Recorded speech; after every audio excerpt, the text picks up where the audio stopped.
Welcome to the National Convention for the National Association of Black Journalists. Every city NABJ touches down in brings excitement and energy. Professionals of color from all over the country and world congregate to exchange ideas, network, and collaborate. Headliners and candidates come too because they want to get their stories out. And for the past 30 years, college students have set up newsrooms to cover NABJ's newsworthy moments, and that gives them their starts as newsmakers. Hello, everyone. My name is Nikki Mohan, anchor reporter here at Local 10 in Miami. I got my start in the business at the 93 convention in Houston, Texas, from this lady, founder Dr. Sheila Brooks. I was a producer on NABJ-TV, and you gave me my start. No, I didn't. Yes, you did. No, I didn't. I would not accept you because you were late, and I kicked you out. But I stayed anyway, and you learned to love me. Well, all right, I'll give you that.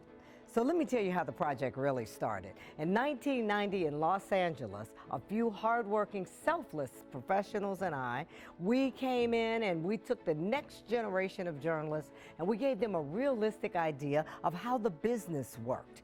And that meant that we had to show them and set up a newsroom of professionals at the convention hotel with these students as our reporters, our producers, our editors, photographers, and then we taught them how to write headlines and make deadlines.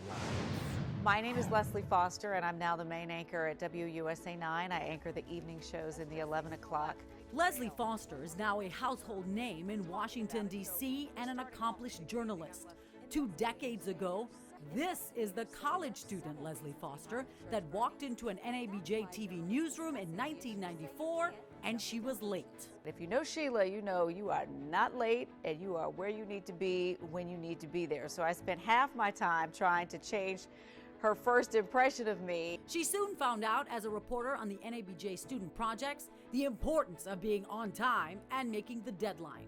Over the past 30 years, the NABJ student projects that included TV and the NABJ Monitor newspaper eventually included multimedia and radio. Founder Sheila Brooks and her team mean business. Professionals guide reporters and producers on all the basics to survive in their first jobs. I would not have gotten my start in this business without it. When being interviewed about the experience years later, here's what I had to say. I cried my very first day. I bawled. I swore this was not for me. Many of these faces and bylines are now nationally known. Students are flown into the NABJ convention now, and they have more resources than ever. In the beginning, it was just the sweat, grit, and dedication of professionals who wanted to give back. Hi, I'm Pat Thompson, and I was the very first NABJ Student Projects Editor-in-Chief. I talked some of my professional friends and former colleagues from all over the nation into joining me on the staff, and we had an absolute blast. Anyone who has helped on the projects knows it is a 24/7 job. Some students come with more skill sets than others. Good evening. Police start ticketing those today. This is Nicole Killian. Good night. I don't know. The one common denominator? They all leave knowing how to get it done.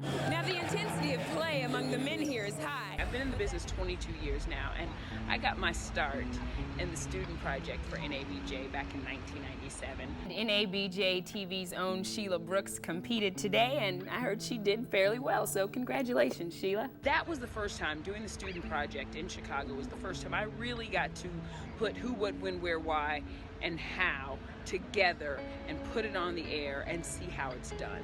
It was life-changing for me, and it was a game changer. You know, my experience at the NABJ-TV project really was fantastic. I think as a college student, I went into it thinking it was going to be chill, a lot of seminars, a lot of talking.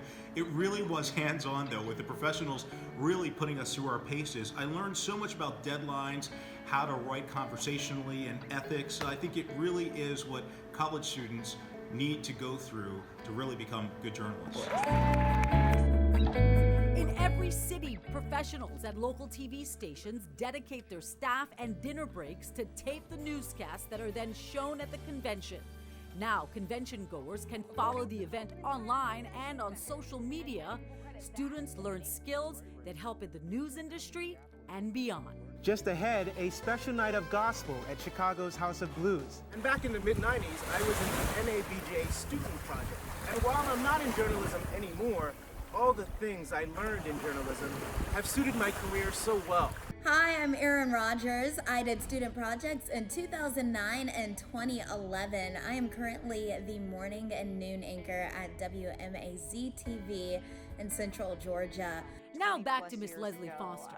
Apparently she and Sheila, they're good now. Well, I am grateful to NABJ for the introduction to not just the NABJ student projects, but to Sheila Brooks, who has been a long-lasting presence and imprint in my life. I am grateful for her. I'm grateful for this experience. And that is why you are the 2019 prestigious Ida B. Wells Award recipient, Dr. Brooks. Thank you from the bottom of our hearts. And thank you too, Nikki. And we also want to thank President Sarah Glover, also once an NABJ baby on the NABJ monitor staff. And congratulations to everyone who has worked so hard on the multimedia student projects for the last 3 decades. It's been an amazing 30 years.